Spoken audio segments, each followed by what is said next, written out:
Internet. Después de la noticia, el análisis.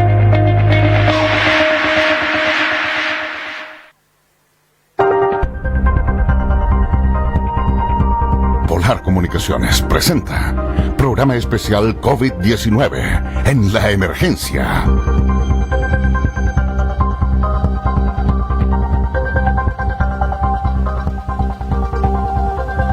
Muy buenas noches a todos y todas, le damos la más cordial bienvenida a este nuevo especial COVID-19 en la emergencia por Polar TV, Radio Polar. Tenemos hoy a una invitada, presidenta de Sintesi. Para los que no saben, es el Sindicato Nacional Interempresa de Profesionales y Técnicos del Cine y Audiovisual. Tenemos entonces al teléfono a Daniela Espinosa Pinedo, presidenta. ¿Cómo estás, Daniela? Hola, muy buenas noches, ¿cómo están? Todo bien. Daniela, antes de comenzar a conversar, voy a decirle a Franco, que está en el control, si puede pasar un video que lanzaron ustedes hace unos días para que la gente más o menos vaya entendiendo cuál es el tema que vamos a tratar hoy. Esta crisis sanitaria ha dejado en evidencia la precarización de los trabajadores independientes. Lamentablemente, ninguna de las medidas anunciadas por el gobierno va en nuestra ayuda, ya que no contamos con contratos de trabajo. Somos cerca de 2 millones de trabajadores que no tendremos la posibilidad de acceder a un real seguro de cesantía ni a ningún tipo de subsidio. Hace unos días comenzó la operación Renta 2020 y pedimos las siguientes medidas de apoyo para superar esta emergencia. 1. La devolución del 100% de nuestra retención, posponiendo la cotización de pago de AFP, salud y seguridad laboral. 2. Que se exima el pago del impuesto global complementario para los tramos 2 y 3. 3. Que los deudores del crédito con aval del Estado puedan posponer el pago hasta la operación de Renta 2021. Le pedimos a las autoridades su apoyo. Somos millones de trabajadores independientes que hemos visto mermados nuestros ingresos y que hoy nos vemos obligados a detener nuestras actividades porque entendemos que la prioridad es la protección de la ciudadanía y es compromiso de todos y todas. Es momento de solidaridad, empatía y unidad. Los trabajadores independientes necesitamos el 100% de nuestras devoluciones de impuestos.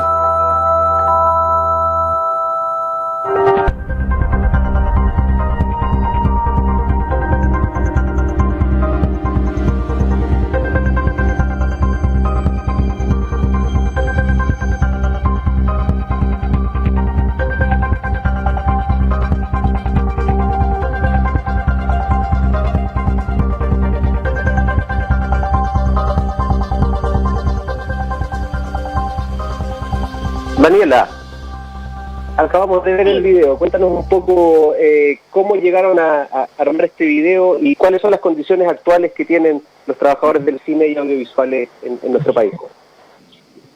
Mira, en este momento estamos viendo una situación súper complicada.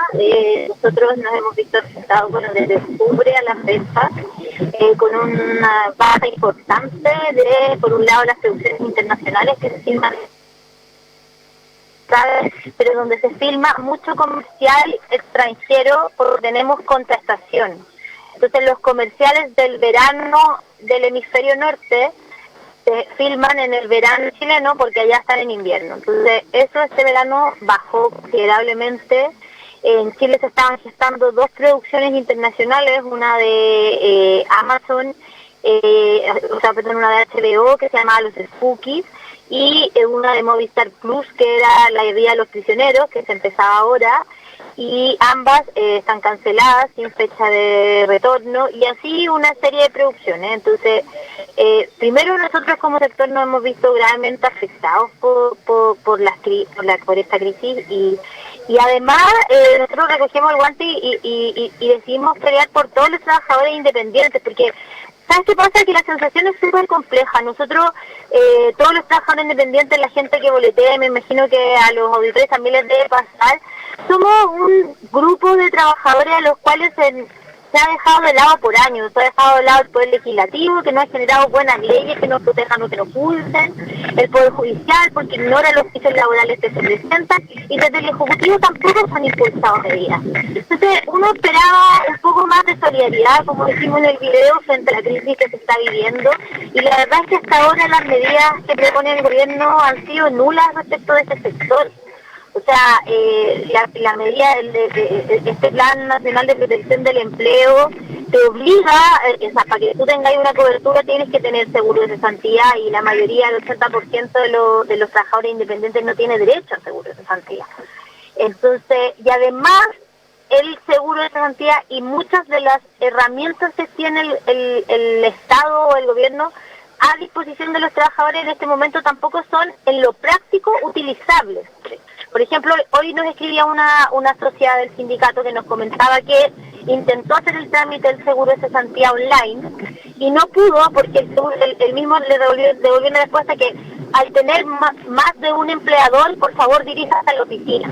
Y claro, la mayoría de los trabajadores independientes tienen más de un empleador, que por algo son trabajadores independientes, pero no tienen vínculo de subordinación y dependencia y porque freelancean en el fondo. Entonces, no solo no existen medidas, sino que incluso las que hay tampoco son efectivas para nosotros ni recogen nuestra situación.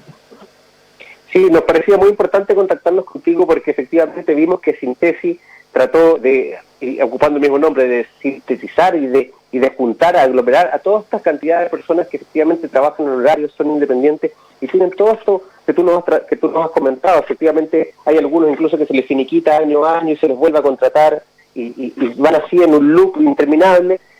Ahora, ¿cómo tomaron hoy esta propuesta que le hace el Parlamento finalmente al Ejecutivo para efectivamente cumplir con uno de los puntos que ustedes están pidiendo, que es la devolución del 100% de la operación renta, pero que hoy día queda en las manos del presidente finalmente? Él tiene que tomar la decisión.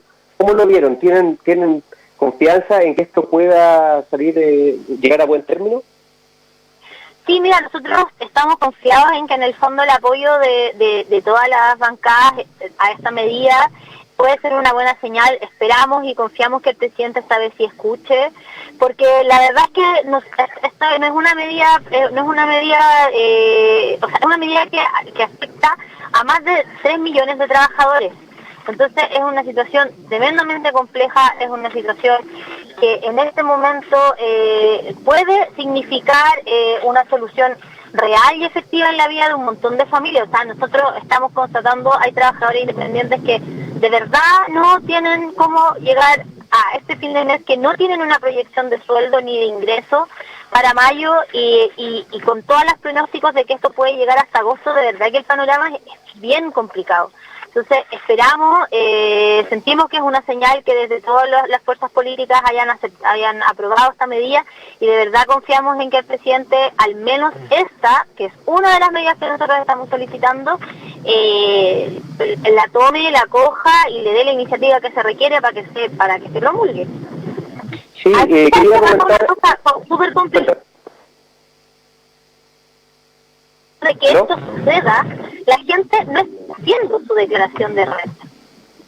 Entonces, además lo que va a pasar, además lo que está pasando es que se está atrasando la operación renta, que si bien se adelantó por parte del Estado para que la gente pudiese tener su devolución antes, como hay mucha esperanza y mucha expectativa de que esto se promulgue y que esto ocurra, nadie ha hecho su declaración. Claro.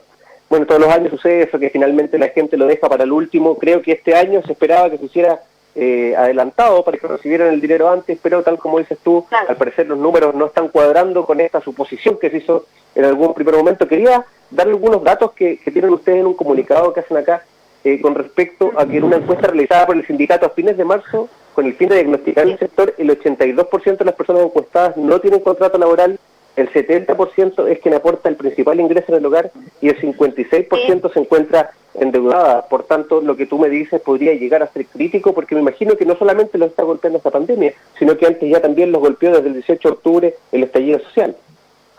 Sí, exactamente, sí. Yo el otro día hablaba con alguien y le decía como que de verdad se combinó la tormenta perfecta, porque por un lado ya hay muchas personas que venían utilizando todo su espacio de deuda posible, líneas de crédito y etcétera, para poder mantenerse, porque efectivamente el 18 de octubre nos pegó fuerte, y viene esto que la verdad nadie se lo esperaba, o sea, yo no sé si nadie se lo esperaba de esta manera, porque también en el fondo era una epidemia que se sabía hace mucho tiempo y que también los estados y los gobiernos debiesen haber sido capaces de estar más preparados, no solo en lo sanitario, también en lo económico, también en lo laboral, porque finalmente lo que uno ve es que lo que las soluciones son, por un lado, de total protección para el empleador, con toda la flexibilidad laboral que implica poder congelar un contrato laboral y que la persona siga viviendo su seguro de cesantía, que ni siquiera es su renta completa.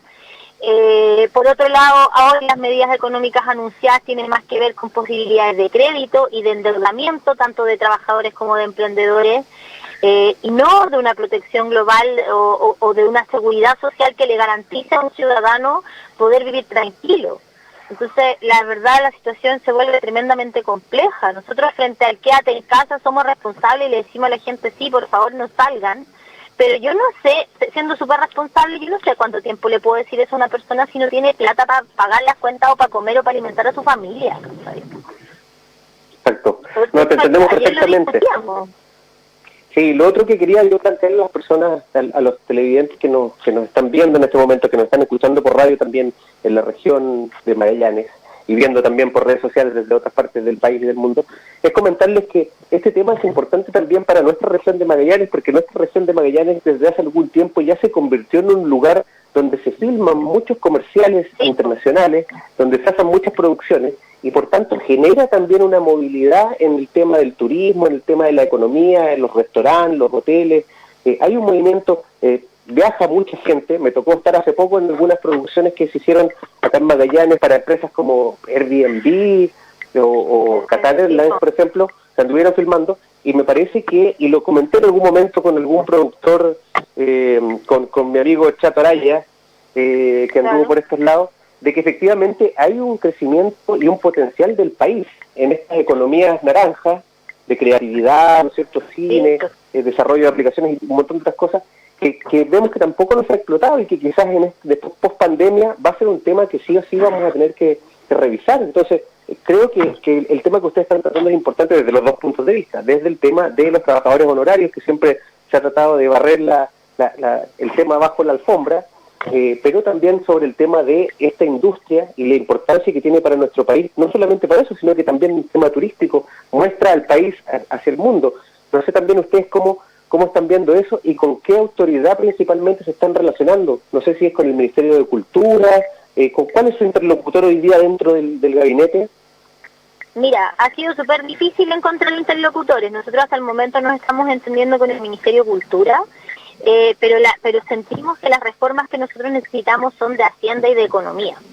La verdad es que si bien Cultura es como podría ser como nuestro ministerio madre, nuestra nave nodriza, efectivamente sentimos que se requiere desde Economía y desde Hacienda por un lado la muñeca política, pero también la ampliación de recursos para que las cosas sucedan. Respecto a lo que tú habláis de la importancia de estas producciones en regiones, efectivamente, o sea, está demostrado que la creación de empleos indirectos de una producción puede llegar a sobre las 300 hasta 500 personas. O sea, el movimiento que ocurre tanto en turismo como en alojamiento, como en transporte, en hotelería, en gastronomía, es tremendamente importante cuando llega una producción internacional, aunque filme una semana, o sea, aunque esté un poco rato. Es un incentivo importante, y parte de las medidas que nosotros proponemos, que son como el segundo paquete de medidas que tiene que ver con la reactivación posterior, es que existan incentivos tributarios en las regiones para que justamente haya un mayor desincentivo, valga la redundancia, para ir a filmar fuera de Santiago, para salir de la capital, para poder acercarse a las regiones, para poder estar tranquilo en esos paisajes, porque efectivamente lo que viene atado a esas producciones es alojamiento, es gastronomía, es transporte local y una serie de ingresos económicos para la comunidad que se ve tremendamente beneficiada. Claro, sí, no sé si es mito o es verdad, pero en algún momento escuché por ahí de que la película que hizo DiCaprio, por ejemplo, El Renacido, tuvo pensado en algún momento en poder hacerse también parte en la región de Magallanes, entre Magallanes y la provincia antártica, y finalmente se decidió filmar gran parte en Argentina por lo que dices tú. Habían aspectos tributarios y de beneficios y facilidades que se les entregaban. O sea, hay países en Latinoamérica que tienen incentivos a las filmaciones internacionales mucho más atractivos que nosotros. Nosotros tenemos el IFI, que es un monto muy pequeño al cual se concursa, versus, no sé, Colombia, que tiene un tax revert, que significa que te devuelven cerca del 40 y el 60% de lo que tú gastas. Entonces, efectivamente, o sea, lo más dramático o tragicómico de eso es que Los Mineros, la película sobre el rescate de los 33, se filmó un 70% en Colombia porque era más barato para los productores de la película y era mejor económicamente filmarla allá que filmarla en Chile. Y en Chile se hicieron los exteriores, se hizo la mina, o sea, se hicieron todos los exteriores, pero el interior de la mina fue allá. Entonces sí, pues efectivamente es necesario mirar esta industria, mirar esa economía naranja, que además no es un elemento económico menor. O sea, las economías creativas mueven el 2,2% del Producto Interno Bruto, el PIB. Entonces estamos al nivel de la pesca, estamos al nivel de la fruta, y sin embargo no existen los mismos incentivos ni existen los mismos espacios de fomento para que estas cosas ocurran. Y efectivamente son muy importantes, y es muy importante que frente a esta crisis existan incentivos, porque, por ejemplo, hablábamos el otro día con los productores de servicios, con la gente que estuvo justamente filmando en Magallanes, y comentábamos lo que pasó en Argentina en 2011, que también les pegó tan fuerte la crisis que mucho personal capacitado tuvo que salir de los rodajes y dedicarse a otra cosa. Y después es muy difícil volver porque ya armaste tu pymecita y entonces lo que también sucede es que se pierde mucha mano de obra calificada si tú no tienes cómo sostener esta crisis y cómo sostener a la gente en estas crisis. Y eso también es un menoscabo para el país porque efectivamente ya no cuentas con el personal, ya no cuentas con los equipamientos. O sea, si por ejemplo la gente que a nosotros nos da la alimentación, que tiene camiones habilitados para eso, que tiene la expertise de demorarse poco y de hacer un servicio como nosotros necesitamos, tiene ahora que vender sus camiones y tiene que dejar de trabajar en esto, vamos a demorarnos mucho en tener un servicio que tenga la experiencia que estos servicios ya ganaron. Entonces, eso también es lo que hay que proteger, la globalidad de estos ámbitos.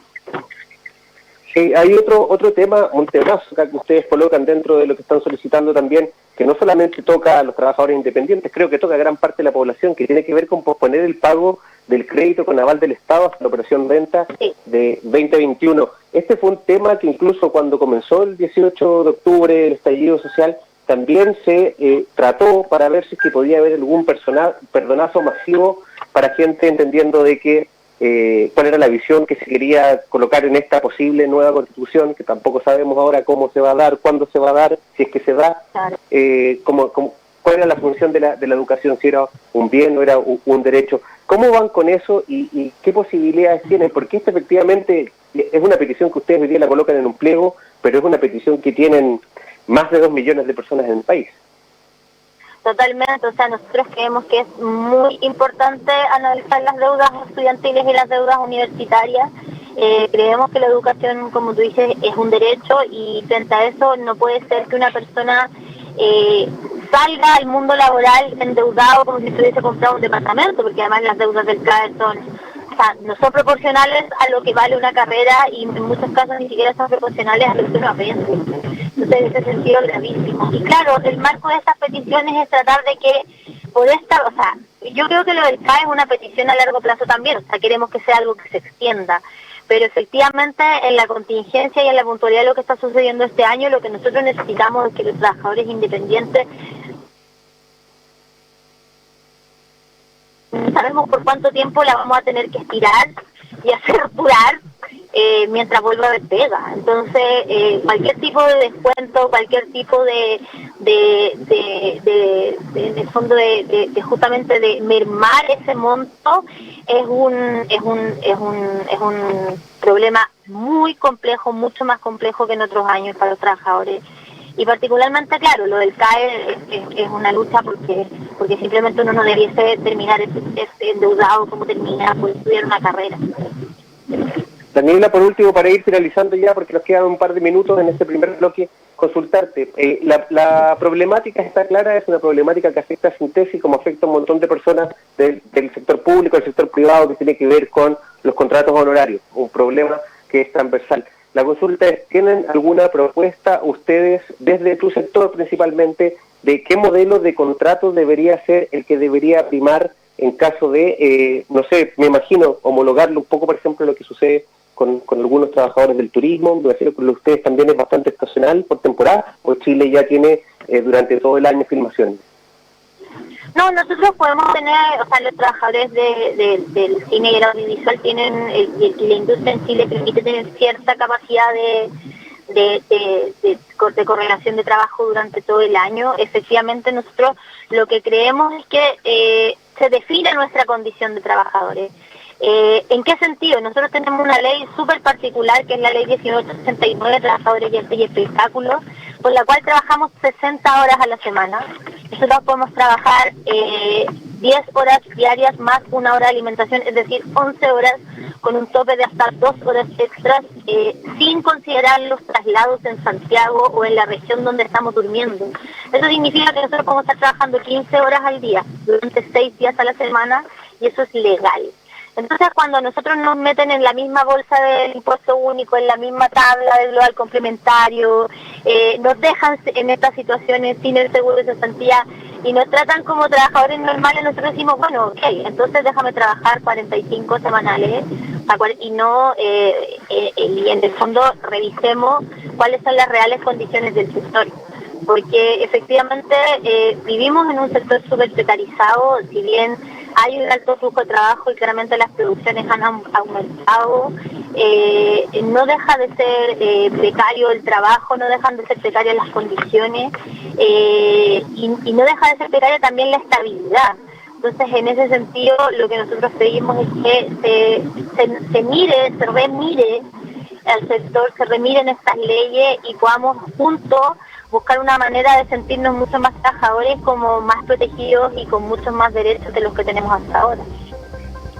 Perfecto, Daniela, agradecemos tu presencia acá en este especial COVID-19, tratando un tema que finalmente por la pandemia se volvió a levantar, el tema de la precarización de los trabajadores y trabajadoras de nuestro país que están en contrato honorario y que hoy día lo están viendo difícil. El problema, un choque económico, un choque social también que se viene, que no sabemos qué tan transitorio va a ser. Daniela Espinosa Pinedo, muchas gracias, presidente de Sintasi. Muchas gracias a ustedes por la invitación, invitar a toda la gente de esa hermosa región a compartir nuestro video, a hacer presión, escríbanle a sus autoridades, a sus diputados, a su intendente. El intendente es el representante del presidente de la región, y hagan fuerza porque esta es una reforma y esto es algo que necesitamos todos y todas, y en ese sentido es demasiado importante que la moneda escuche, que se ponga ojo en la situación de los trabajadores independientes y que de una vez por todas nos den soluciones. Muchas gracias, Daniela, buenas noches, y te quedamos invitados a medida que vayan avanzando esto. Ojalá que les vaya bien con el Ejecutivo y se puedan lograr todas las reivindicaciones que vienen desde hace tanto tiempo. Sí, ojalá hablemos luego y celebremos que se logró. Ok, muchas gracias y muy buenas noches. Adiós. Esa era Daniela Espinosa Pinedo, presidenta de Sintasi. Terminamos este primer bloque, los dejamos invitados al segundo bloque con Levi Ramírez, un especialista en educación, que también nos va a comentar otro interesante tema. Vamos y volvemos.